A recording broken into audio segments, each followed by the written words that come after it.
The bathroom door slammed into my shoulder blade before I realized Cooper had grabbed me.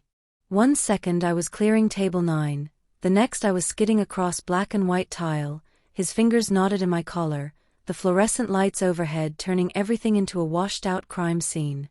The door kicked shut behind us. The lock clicked. This is it, I thought. This is where it gets worse. Cooper's face was red, slick with something that looked like panic wearing a rage mask. You think I don't notice? His breath was 90-proof whiskey and old coffee. You've been poking around the vendor invoices, asking questions about the linen deliveries. I wasn't. Don't lie to me. His knuckles pressed into my throat, not choking, just reminding me he could. You're going to stop counting things that don't concern you, or you're going to stop working here. Understand? My bag was in my locker. Inside it, 3 late notices, a parent-teacher conference slip for June, a grocery list I'd rewritten twice trying to make $30 stretch. I needed this job. June needed this job. Cooper, I started, but my voice snagged. Another voice answered instead. Low measured, vowels shaped by Italy and smoothed by years in the city. She can answer when you let go. We both turned. A man in a navy suit stood beside the sinks, hands still damp, holding a folded paper towel like he had all the time in the world. I'd seen him before, corner booth last week, quiet, the kind of presence the restaurant leaned away from without anyone saying why. Beard trimmed close. Tattoos peeking above his collar. Eyes calm in a way that made shouting look stupid. Cooper blinked. This is staff only. The man dropped the towel in the trash with a sound like punctuation. So am I. For the next minute. He didn't move forward, just shifted his weight, and suddenly he was between us, owning the space the way some people own silence. Let her go. Something in Cooper's grip loosened. I stumbled back, clutching my collar, tasting blood where I'd bitten my cheek. You're done for tonight, Summer. The stranger used my name without asking for it. Take the back exit. I can't just leave. He pulled a slim leather wallet from his jacket and set a black card on the sink. Not cash. A card. Heavy, embossed with a gold crest I didn't recognize. You'll be paid for the shift you didn't work. Then to Cooper, still without looking at him, apologize. Cooper's laugh came out like a cough. The stranger finally looked at him, and I watched Cooper shrink. I said apologize. Sorry. Cooper's voice cracked. I'm sorry, Summer. The stranger nodded once, toward the door. Go. I went. Because my feet moved before my brain caught up, because the last thing I saw in the mirror was the stranger adjusting his cuff, a tiny gold cross at his throat, and the absolute certainty in his posture that this bathroom now belonged to him. I clocked out. I grabbed my coat. I stood in the alley with the black card in my hand, staring at the phone number embossed in gold, and tried to remember how to breathe. My phone buzzed. Unknown, lunch. 2 o'clock. Come hungry. I looked at the card. At the number. At the back door of the Black Finch, where Cooper was probably still standing exactly where the stranger left him. I didn't know who he was. But I knew, bone-deep blood certain, that I'd just been pulled into something I couldn't see the edges of. I didn't call the number. He called me. Noon the next day, my phone buzzed while I was staring at June's permission slip for a field trip I couldn't afford. Unknown number. I almost didn't answer. Summer reads. The voice was familiar, low, unhurried, shaped by vowels that had crossed an ocean decades ago. Yes. Lunch. 2 o'clock. Come hungry. He rattled off an address 3 blocks from the Black Finch, then hung up before I could say no. I should have ignored it. Thrown the black card in a drawer and pretended last night never happened. But Cooper's knuckles had left a shadow on my throat, faint but there, and the way the stranger had said go, like he knew I'd obey because obedience was the smart choice, that stuck with me harder than the bruise. So at 1:58, I pushed open the door to Nana's, a trattoria so small I'd walked past it 100 times without noticing. The sign was hand-painted. The windows were fogged with steam. Inside, the stranger stood behind the counter in shirt sleeves, a pan hissing under his hand. No apron. No hesitation. He moved like someone who'd been born with tongs in his palm. Sit, he said, nodding toward the bar. It's almost ready. I sat. There was no one else in the restaurant, just an older man wiping down tables in the back, pretending not to watch us. The stranger plated tagliatelle with mushrooms, a drizzle of something dark and fragrant, a scatter of herbs. He set it in front of me, then plated his own and took the stool beside mine. Close enough to talk quietly. Far enough to let me breathe. Eat first, he said. I picked up my fork. The first bite was better than anything I'd tasted in months. Earthy, rich, the kind of food that made you slow down.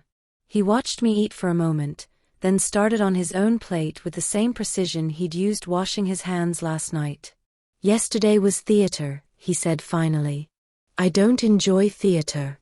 I prefer results. I set my fork down carefully. What do you want? You in a role that suits you. He didn't look up from his pasta. Front of house operations. Day shifts, benefits. You audit intake, scheduling, and vendor flow. You'll fix what's broken. What's broken? I asked, because I wanted to hear him say it. Cooper Bryan. No hesitation. And the people who own him. I laughed once, dry and sharp. You own him. I don't own anything I can't replace. He set his fork down and turned to face me fully for the first time. Up close, his eyes were dark, patient, the kind of eyes that waited for you to catch up to what he'd already figured out. Cooper signed with men who borrow saints' names and use bleach for cash. They're using your floor to rinse their money. I want it stopped. My stomach tightened. And you think I'll help you because you're nice? He smiled with his eyes, not his mouth. Because you notice things. Because you keep old machines alive with duct tape and logic. Because you keep your head down until it matters, and then you look men like Cooper in the face even when he hurts you. That's not noticing, I said quietly. That's paying rent. Something softened in him, just a flicker, gone as fast as it came. How old is your sister? My fork stilled. 12. He nodded like he already knew. Night classes, then. Forensic accounting. On me. Your salary is legit, reported, taxed. You'll report anomalies to me, and only me. You'll never break the law for me.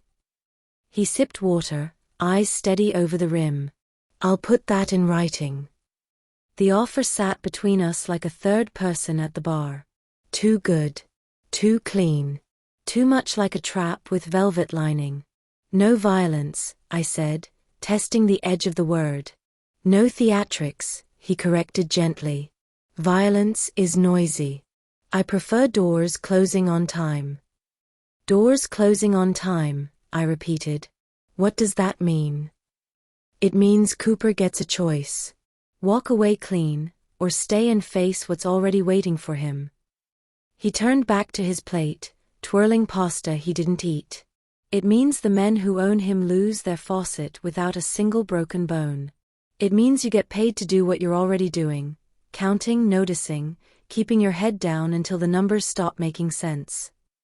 And if they find out? They won't. Because you're careful.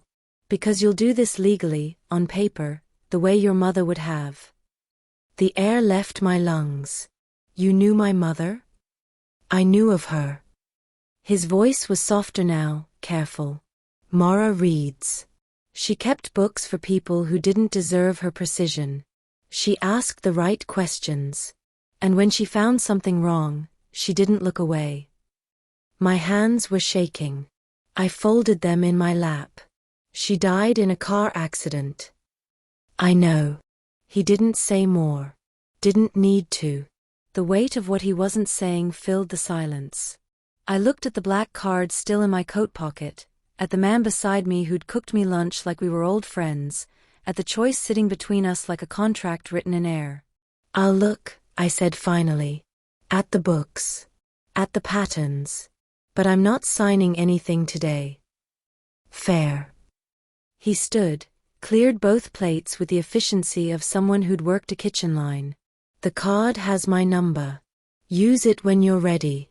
Or when you find something that doesn't add up." "And if I don't find anything?" He smiled, small and knowing. "You will." I walked back to the Black Finch in a daze, the taste of mushrooms and garlic still on my tongue, the weight of his offer pressing against my ribs. When I pushed through the staff entrance, the first thing I noticed was Cooper. He stood by the host's stand, shoulders hunched, eyes down, moving like a man who'd been kicked and was still waiting for the next blow. When he saw me, he flinched, actually flinched, and turned away fast. The second thing I noticed, 2 men at the bar. Not regulars. Not tourists. They wore dark jackets despite the warmth, and their attention kept sliding toward the host stand, toward Cooper, toward the kitchen door. One of them had a rosary wrapped around his knuckles, the beads clicking softly as he turned them. Saints' names and bleach for cash. I clocked in, tied my apron, grabbed my order pad. My hands didn't shake. But as I stepped onto the floor, I felt the weight of their eyes follow me, not hostile, not yet. Just watching. Counting. Noticing. Cooper wouldn't look at me. The men at the bar wouldn't stop.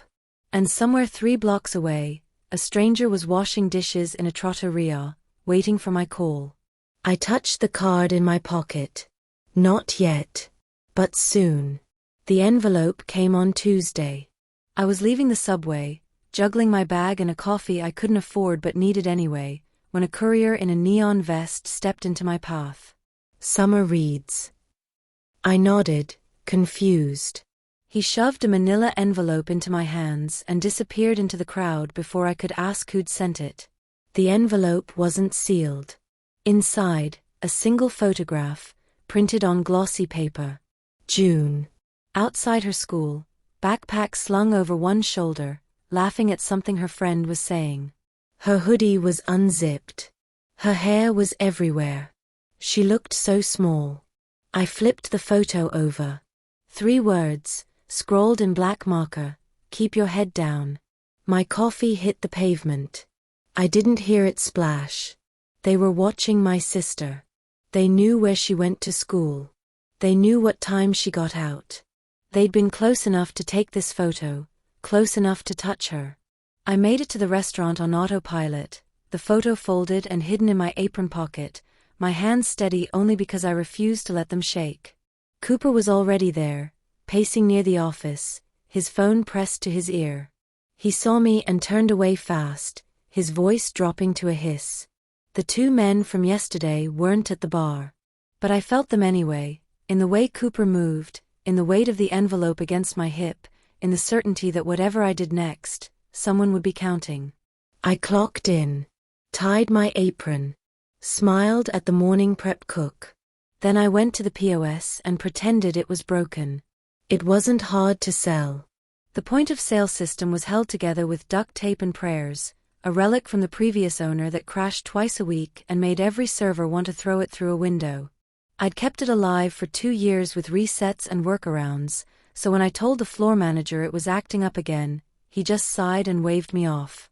I pulled up the vendor history. It should have been simple. Linen supplier bills us, we pay, we get towels and tablecloths. But the numbers didn't breathe right. The invoices came in tidy cycles, always just under the threshold that would trigger a secondary approval. Every 2 weeks, like clockwork. The quantities were consistent. The prices weren't.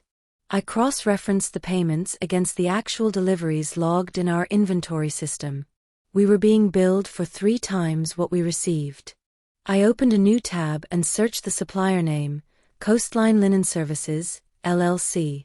The website was clean, professional, filled with stock photos of folded towels and smiling hotel staff.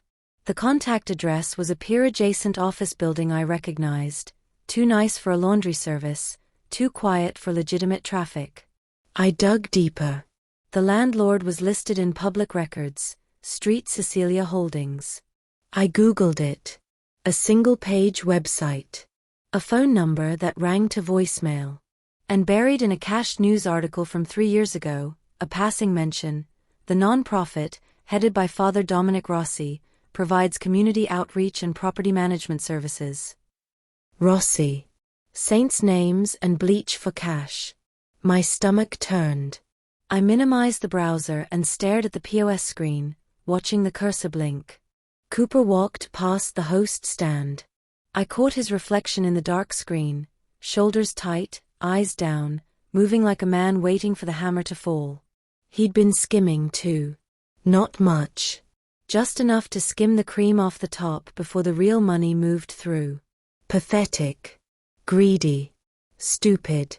I pulled out my phone and opened the text thread with the number from the black card. Found the leak. 3 dots appeared almost immediately. Good. Don't fix it yet. Learn the rhythm. I stared at the screen. My first instinct was to shut it down, to close the hole and pretend I'd never seen it. But that wasn't what he wanted. He wanted me to watch. To document. To let the machine keep running so I could see how all the parts moved. How long? Until you can predict the next cycle. Then we close it. I pocketed my phone and took a slow breath.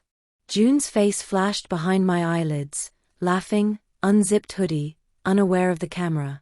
They'd watched her to send me a message. So I'd stop counting. Stop noticing. Stop asking questions that made men like Cooper nervous. But fear was just another kind of fuel. And if they were going to watch my sister, then I was going to watch them better. I pulled up the next 2 months of invoices and started mapping the pattern. By Thursday, I had it.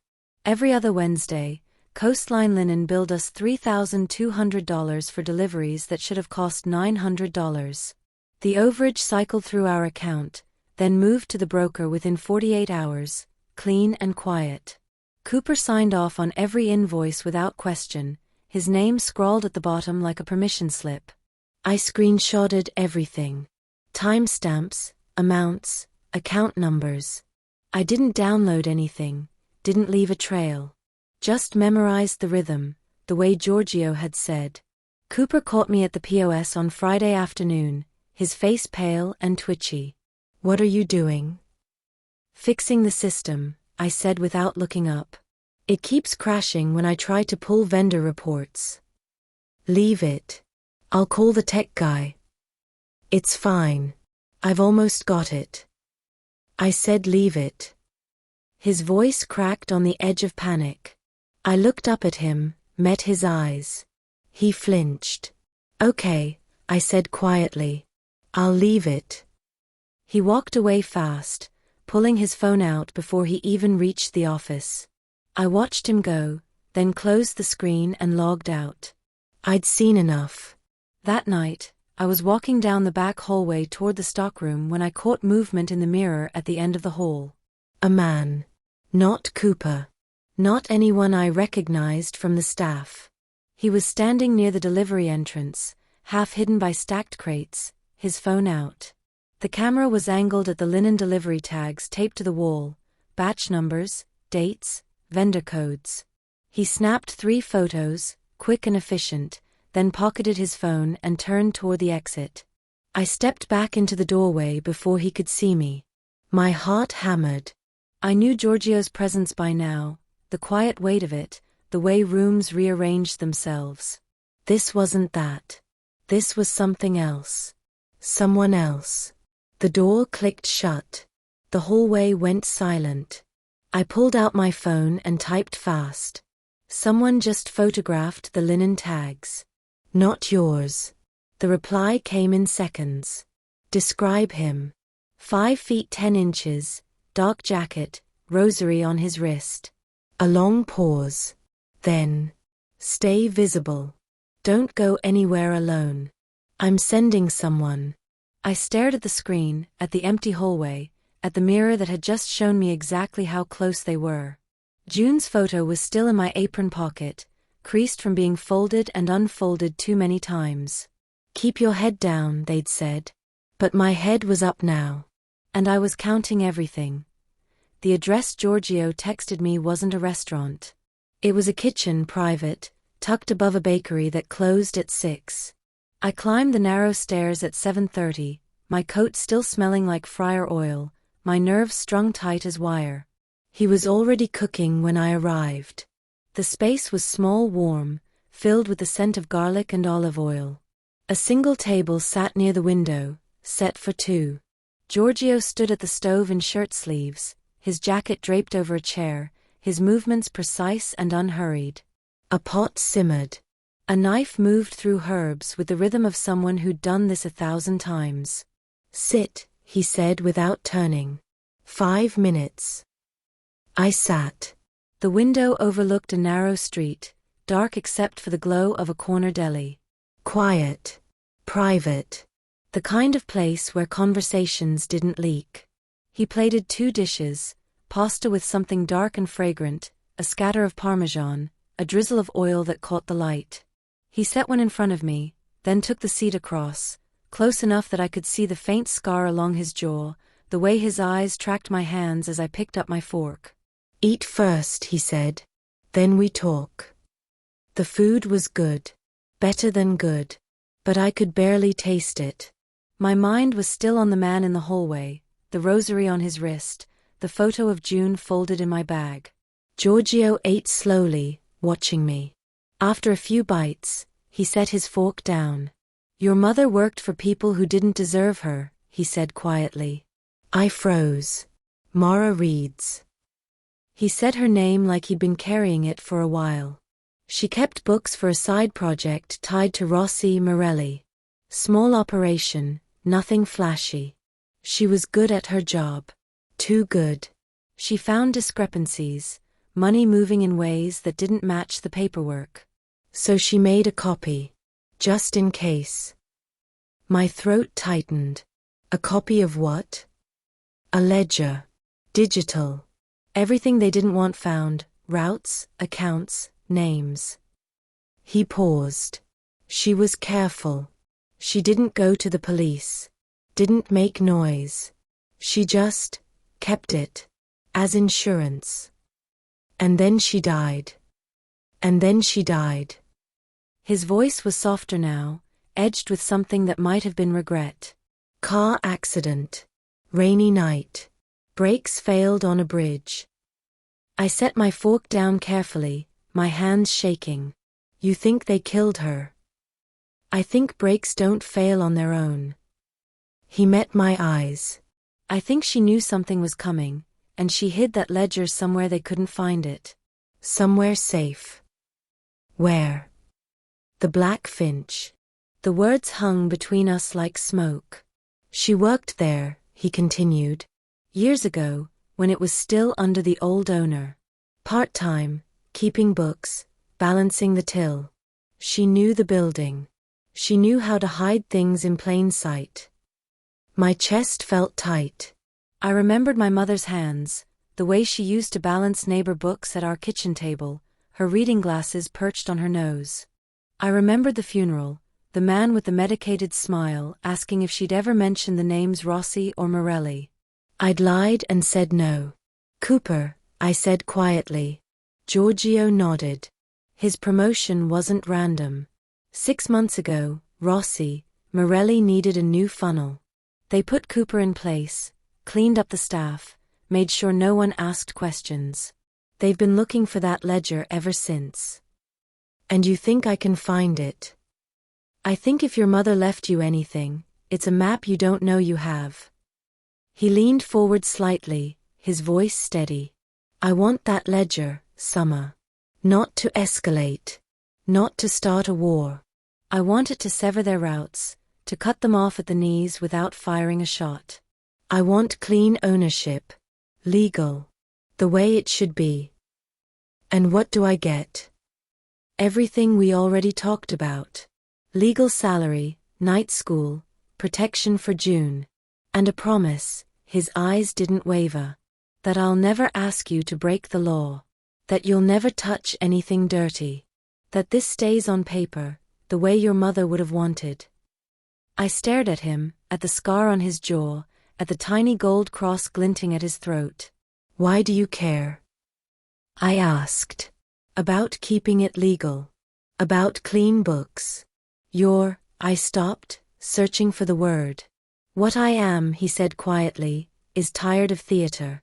Tired of blood and noise and men who think fear is the only currency. I want something that lasts. Something I can hand to my daughter without shame. He paused. Your mother understood that. She tried to do the right thing, and they killed her for it. I won't let that happen to you. My throat burned. I looked down at my plate, at the food I couldn't finish. Lipstick is armor, I said softly. He tilted his head. What? Something my mother used to say. I swallowed hard. Armor first, baby girl. Lipstick first. She never left the house without it. Like it was a ritual. Like she was putting on protection. Giorgio's expression shifted, something unreadable flickering behind his eyes. She was careful. She was terrified. She was brave, he corrected gently. There's a difference.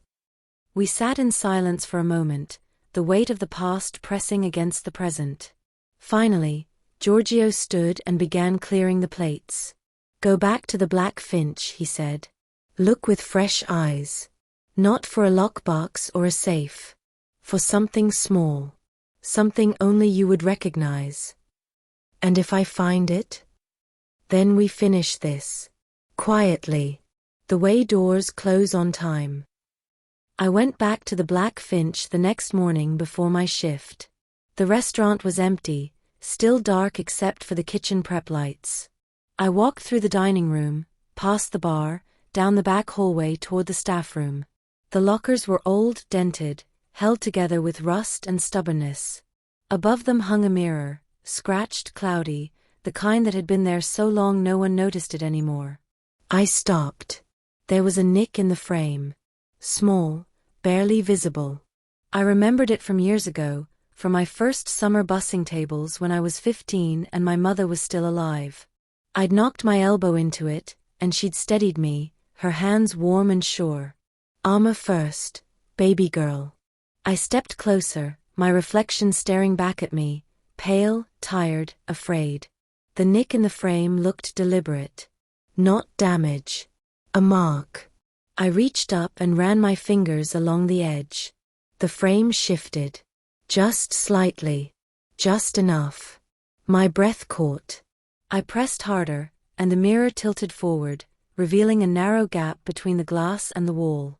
Inside, darkness, dust, and something small, wrapped in cloth. My hands trembled as I reached in and pulled it free. A lipstick tube. Old, the brand discontinued. The cap was scratched, the label faded. But when I twisted it, it didn't turn. It clicked. Twice. And then a small steel cylinder slid into my palm, no bigger than my thumb, cold and impossibly heavy. Etched along the side, in tiny letters, Sangria. I stared at it. At my mother's hiding place. At the thing men had killed her for. My phone buzzed. Unknown number. Not Giorgio. We know you're looking. Stop now, or June learns what her mother's really doing. I closed my fist around the drive. Then I texted Giorgio. I found it, I'd already found it when I texted Giorgio. The lipstick tube sat in my palm, heavier than it should be, the steel drive cold against my skin.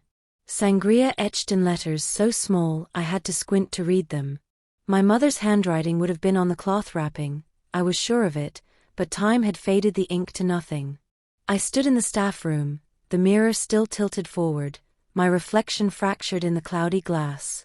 The tube felt like a grenade. Like a key. Like the last thing my mother had touched before someone cut her brake lines and called it an accident. My phone buzzed. Don't move it. I'm sending someone. I looked at the message, then at the drive in my hand. No. If I waited, if someone came, if this became a handoff in a back room, then it stopped being my choice. It became his operation, his timeline, his control.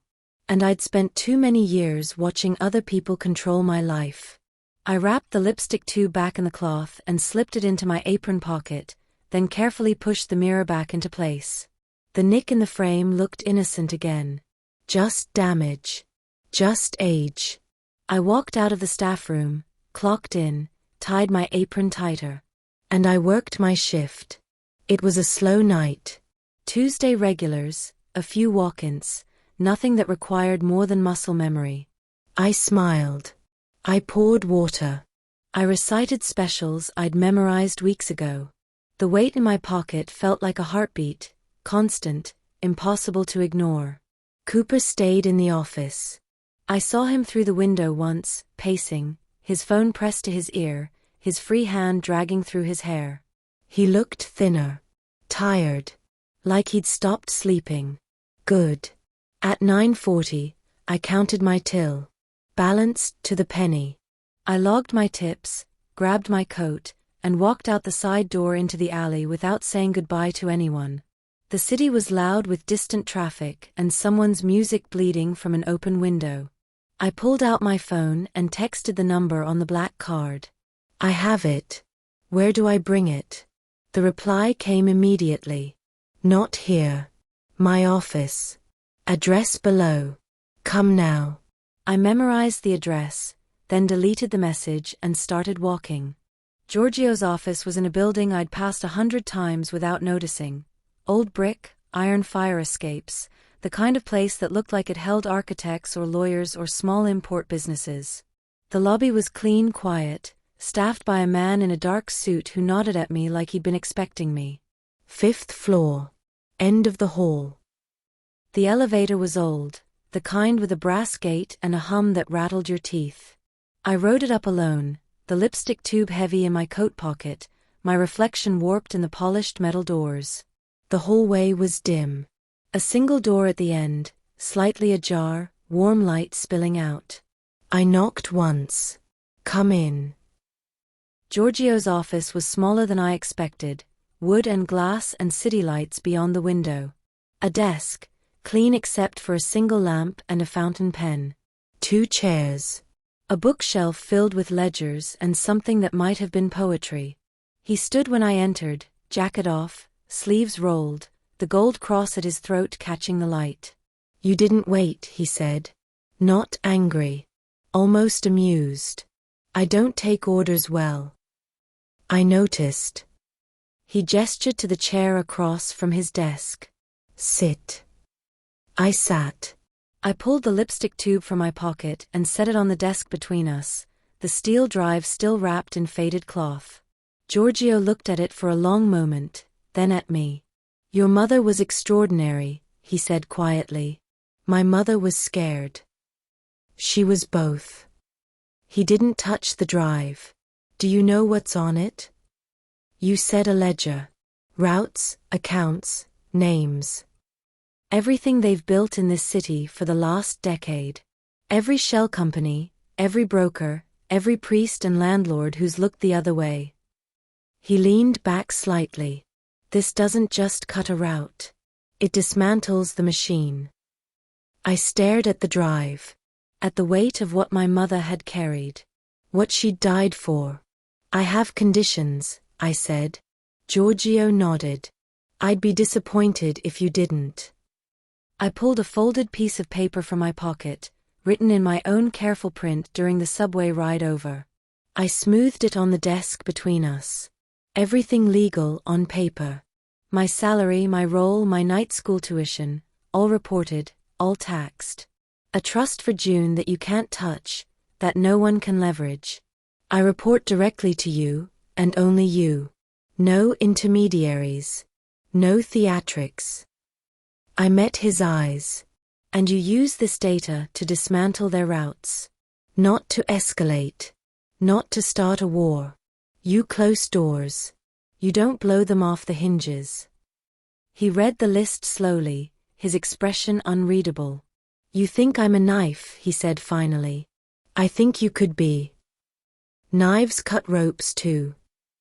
He picked up the fountain pen and signed the bottom of my list, his signature clean and unhurried. Then he slid the paper back to me. Everything you asked for. Legal. Binding. Witnessed if you want it notarized. And the drive. I'll have it analyzed by someone I trust. Someone careful. We'll use it to flag accounts, to coordinate with the right people, quietly. No raids. No headlines. Just doors closing on time, one after another, until there's nothing left to rinse. He leaned forward slightly. But once this starts, Summer, it doesn't stop. They'll know someone gave this to me. They'll look for who. Let them look. He studied me for a moment, then stood and extended his palm across the desk. The gold cross glinted at his throat. His hand was steady. On my name, he said. I stood. I took his hand. His grip was firm, warm, the kind of handshake that meant something. On your name, I said. We stood like that for a moment, the drive between us, the contract signed, the machine already beginning to turn. Then I let go, folded the paper, and slipped it back into my pocket. I should go. June's waiting. My driver will take you. I'll walk. I need the air. He didn't argue. He walked me to the door, opened it, then paused. Your mother would be proud, he said quietly. My throat tightened. She'd tell me I'm insane. She'd be right. He smiled, small and sad. But she'd be proud anyway. The street was quieter than it should have been. I walked toward the subway, hands in my pockets, my breath fogging in the cold. Halfway down the block, a black car idled at the curb, engine running, windows tinted, the kind of car that didn't belong to someone heading home after a long shift. I kept walking. The rear window lowered. Just a crack. Just enough for a voice to slip through. Sangria, huh? I stopped. My heart slammed against my ribs. The voice was smooth, amused, edged with something that made my skin crawl. That's a hell of a thing to carry around, sweetheart. Hope you know what you're doing. I didn't turn. Didn't run. Just stood there, frozen, while the city hummed around me. The window slid up. The car pulled away from the curb, smooth and slow, and disappeared into traffic. I waited until I couldn't see the taillights anymore. Then I pulled out my phone and texted Giorgio. They know. The reply came in seconds. I know. Keep walking. Someone's behind you. I looked over my shoulder. A man in a dark coat, 50 feet back, hands in his pockets. Not threatening. Not close. Just there. One of Giorgio's. I exhaled slowly, kept walking, and didn't look back again. The drive was in play. The contract was signed. The doors were starting to close. And somewhere in the dark, Rossi Morelli was watching. I started timing the linen deliveries. Wednesday mornings, 6:15 a.m., like clockwork. A white van with Coastline Linen Services stenciled on the side. 2 men, never the same ones, always in matching polo shirts. They'd unload half the quantity listed on the invoice, get Cooper's signature, and leave within 12 minutes. I watched from the kitchen window, coffee in hand, noting the time, the license plate, the way Cooper never checked the count. By Friday, I had 3 weeks mapped. The pattern was clean, predictable, almost elegant in its stupidity. Every delivery synced with a POS cash surge, table payments clustered within a 2-hour window, all rounded amounts, all processed by the same cashier, Marcus, a quiet guy in his 40s who'd been here longer than Cooper. I pulled Marcus's transaction logs. 800 here, 650 there, 900 on a slow Tuesday. The amounts varied just enough to look random, but the intervals didn't. Every other Wednesday, like the linen invoices, the cash surges fed into the system and disappeared into the broker's pipeline within 48 hours. Marcus wasn't skimming. He was a node. A valve. He probably didn't even know what he was moving, just following instructions, processing transactions Cooper told him to process, keeping his head down and his paycheck steady. I screenshotted everything. Timestamps, amounts, Marcus's employee ID. Then I printed a single invoice, one of Cooper's sign-offs from last month, the quantities circled in red pen. It was time to bite back. Cooper was in the office Wednesday afternoon, door half open, staring at his computer like it had personally offended him. I knocked once and walked in before he could tell me not to. "We need to talk about the linen invoices." He looked up, his face pale. "What about them?" I set the printed invoice on his desk. "You signed off on 240 towels. We received 83. I counted. You counted." His voice was flat, mechanical. "I always count. It's my job now, remember? Front of house operations." I kept my tone light, professional, like this was just a clerical error and not the unraveling of everything.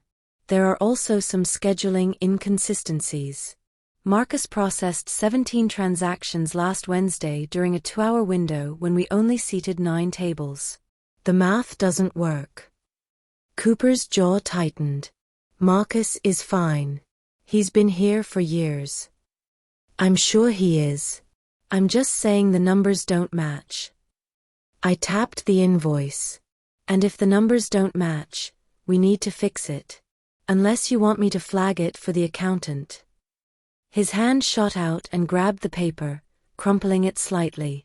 "I'll handle it." "You sure? Because I can." I said I'll handle it. His voice cracked. He pulled his phone from his pocket, already scrolling, already panicking. "Just go. Close the door." I closed the door. Through the window, I watched him dial, his hand shaking. He turned away from the glass, his voice low and frantic, his free hand dragging through his hair. I walked back to the floor and texted Giorgio. "He's calling his handler." "Good. Let him." By Thursday, the first vendor account closed. Not dramatically. Not publicly.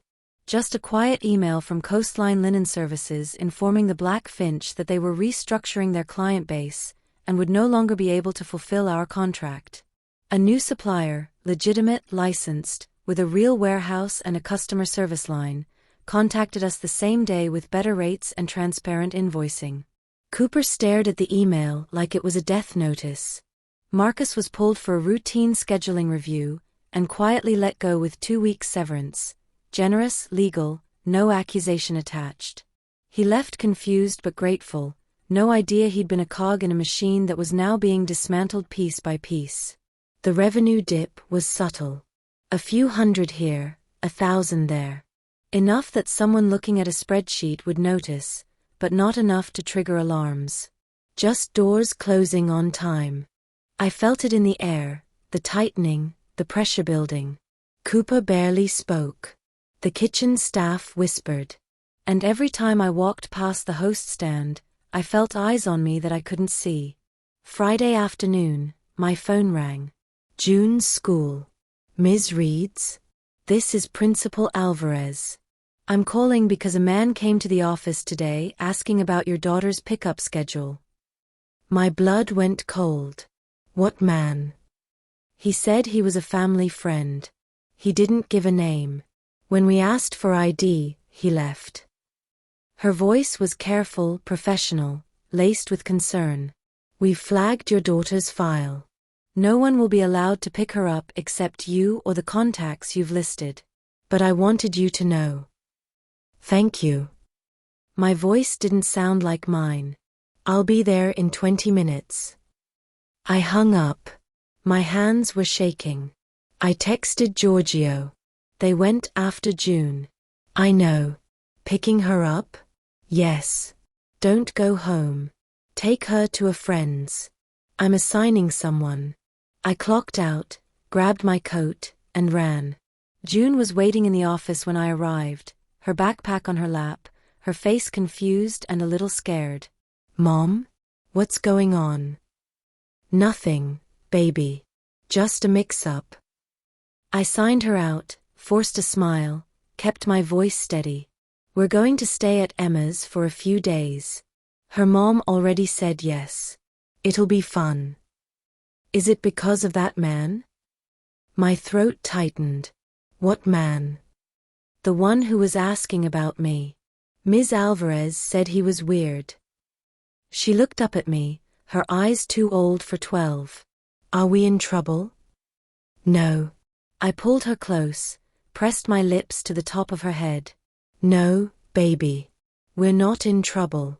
I'm just being careful.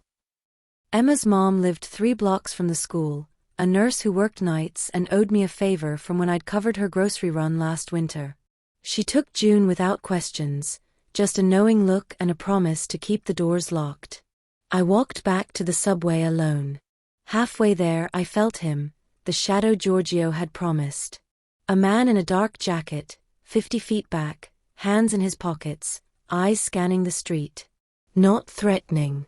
Not close. Just there. I exhaled and kept walking. Saturday morning, Cooper's phone buzzed during the pre-shift meeting. I was standing near the bar, running through the specials, when I saw his face drain of color. He pulled his phone out, stared at the screen, then looked up at me. His phone was cracked, the glass spiderwebbed from a drop he'd never bothered to fix. On the screen, a single emoji. A saint with a halo. And a clock. He stared at me like I'd set the timer myself. Then he shoved the phone back in his pocket and walked out of the meeting without a word, his hand shaking, his breath coming fast. I finished the meeting. Smiled at the servers. Poured myself a water and tried not to think about the fact that I'd just become the thing Cooper feared most. Not Giorgio. Not the men with rosaries and bleach. Me. The woman who counted.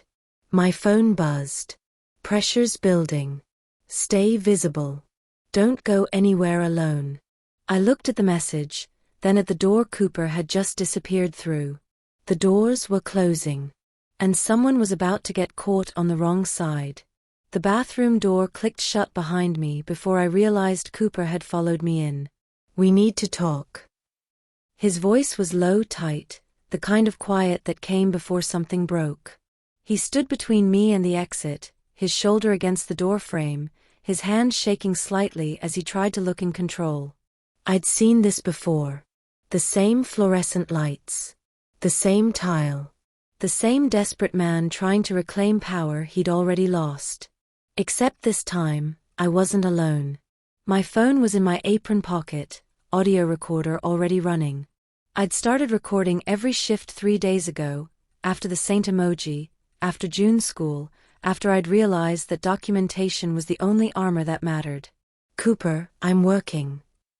I kept my voice steady, professional. If you need to discuss scheduling. Don't.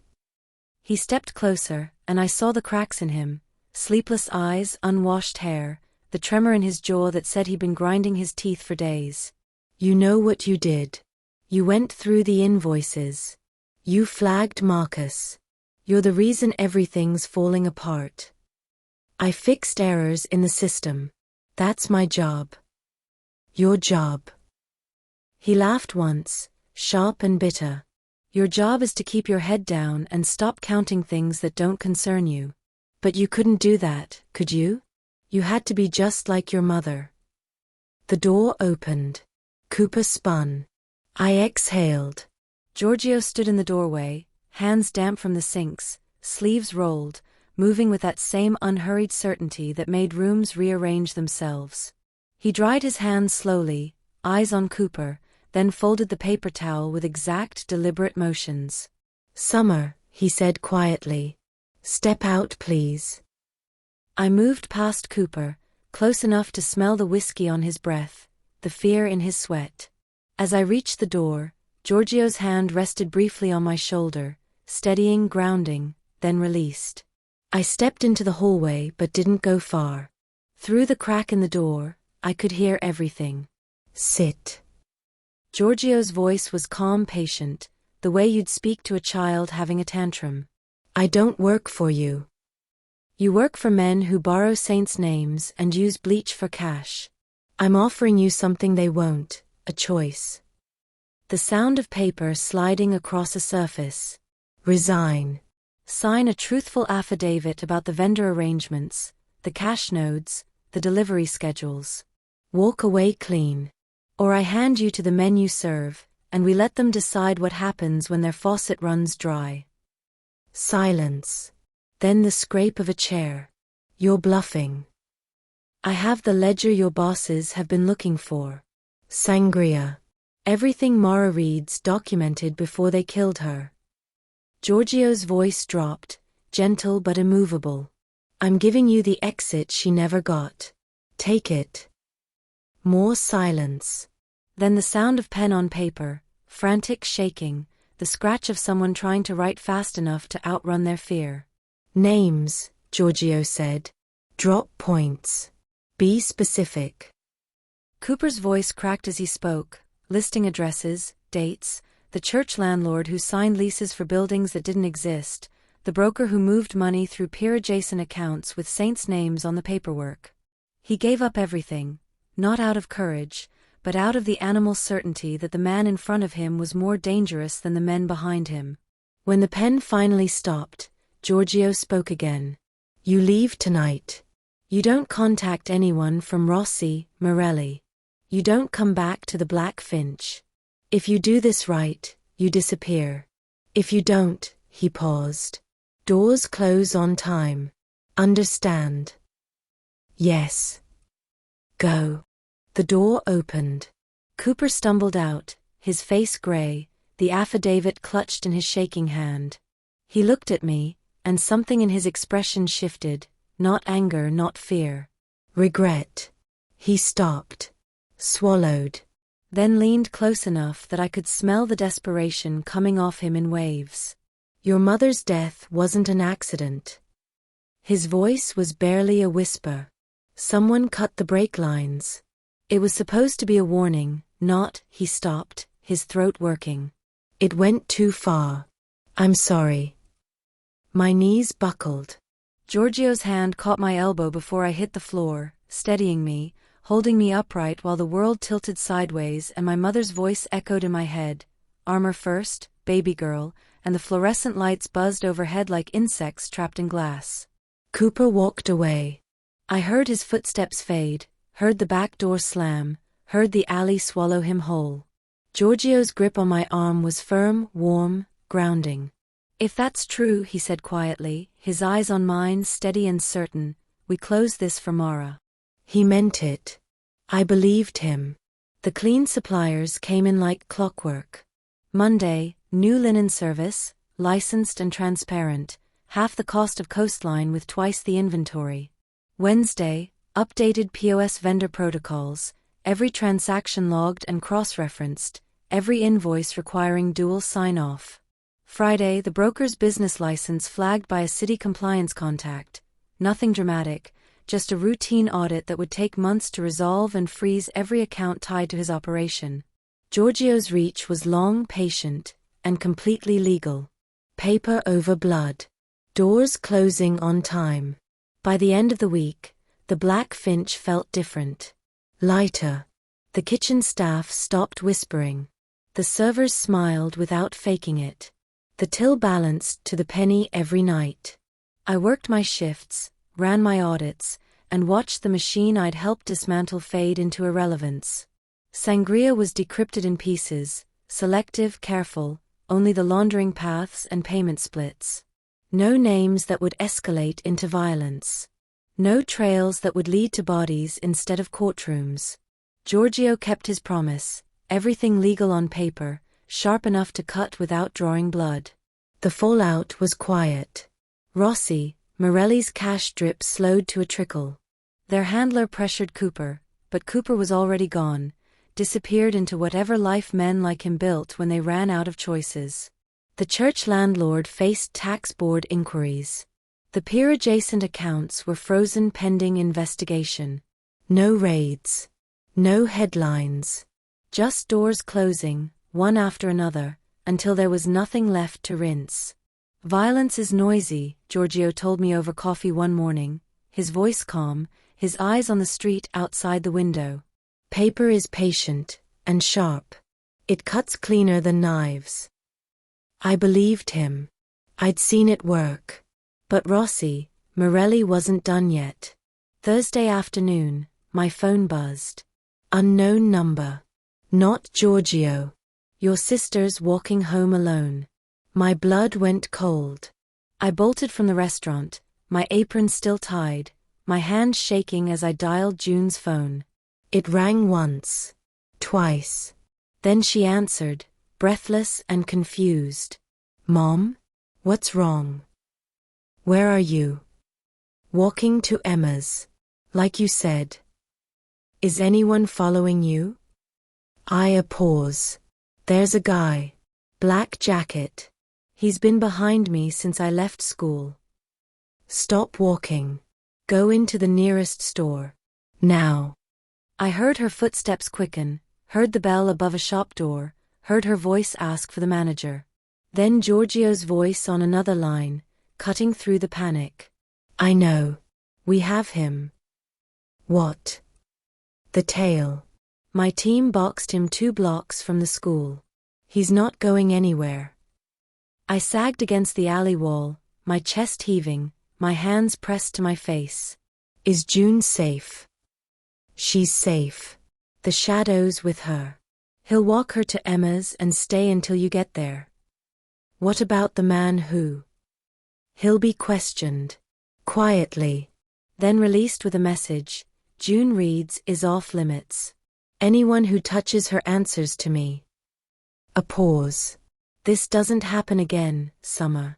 I give you my word. I believed him.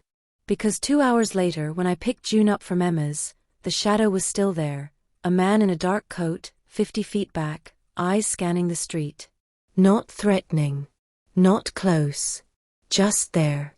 This was what real protection looked like when it was competent and quiet. Not theater. Not noise. Just doors closing before anyone got hurt. June looked up at me as we walked, her hand in mine, her voice small. Mom? Who was that man? Someone who made a mistake. And the other guy? The one who's been following us. I glanced back at the shadow, then down at my daughter. A friend. She nodded, trusting me the way I'd trusted my mother, the way children trust when they don't have any other choice. That night, after June was asleep, I texted Giorgio. Thank you. It's what doors closing on time looks like. I stared at the message, then at the black card still in my wallet, at the contract folded in my desk drawer. He'd kept every promise. Legal on paper. No violence. Protection for June. A job that paid rent and built a future. And all it had cost me was the fear I'd been carrying since my mother died, the certainty that asking questions meant ending up like her, broken and silent on a rainy bridge. But I wasn't silent anymore. And the doors were closing on the men who'd killed her. I pulled out my laptop, opened the forensic accounting enrollment form I'd been staring at for a week, and filled in every blank. Name, Summer Reads. Start date, next semester. Tuition, paid in full by G. Santoro, via Legal Scholarship Fund. I hit submit. Then I opened a new document and started writing down everything I'd learned.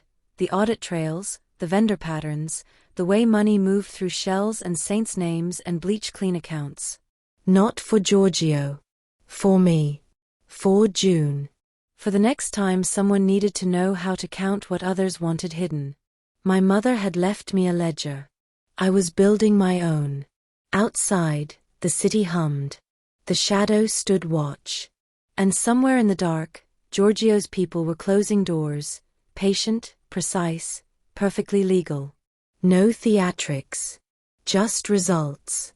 The black finch stabilized like a broken bone finally set right.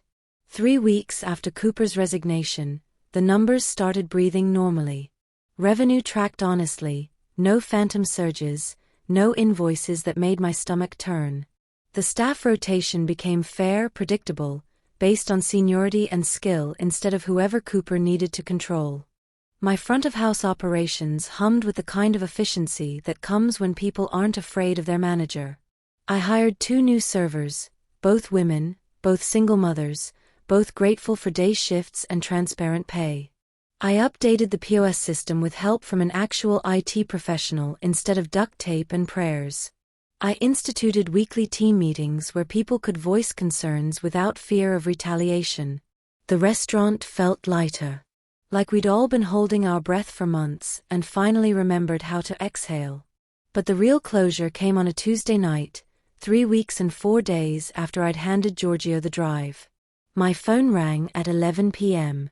I was helping June with her algebra homework, both of us exhausted, the kitchen table covered in pencil shavings and eraser dust. Summer. Giorgio's voice was quiet, careful. I need you to come to the office. Now. Bring June. My stomach dropped. What's wrong? Nothing's wrong. But there's something on the drive you need to hear.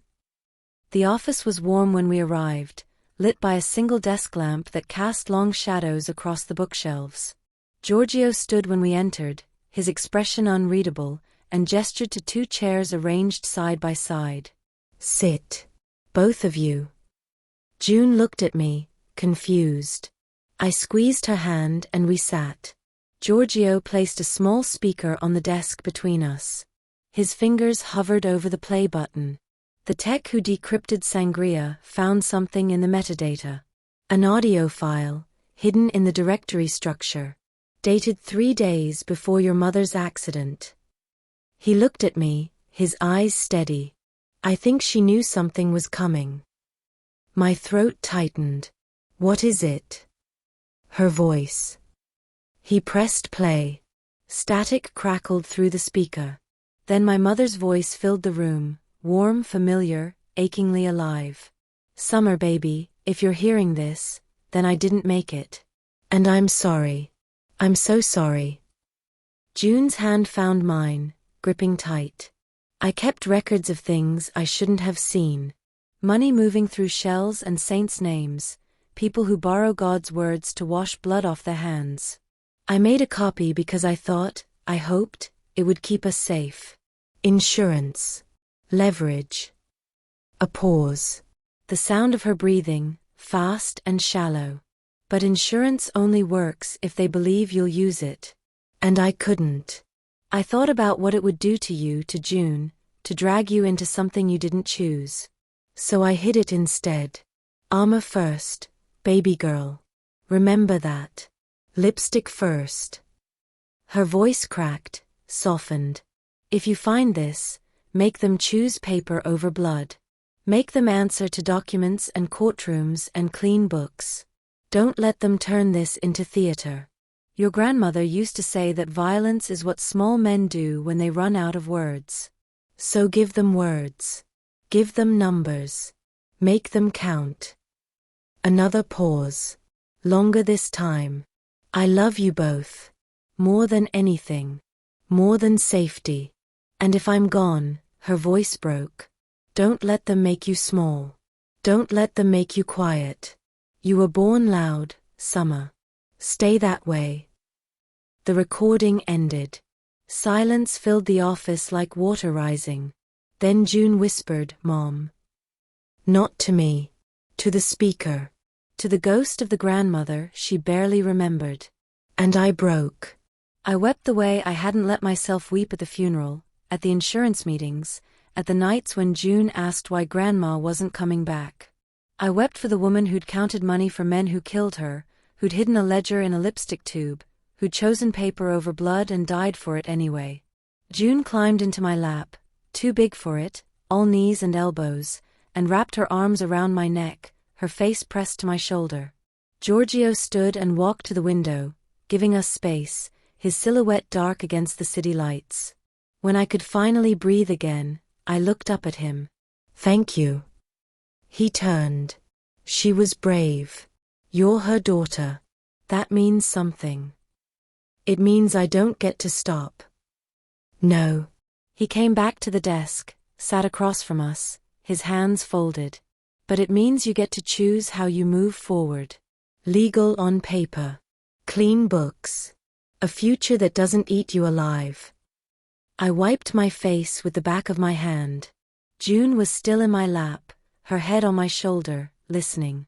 I want to keep the role, I said. Front of house operations. I want to finish night school. And in 6 months, I want to sit for the forensic bookkeeping certification exam. Giorgio nodded. Done.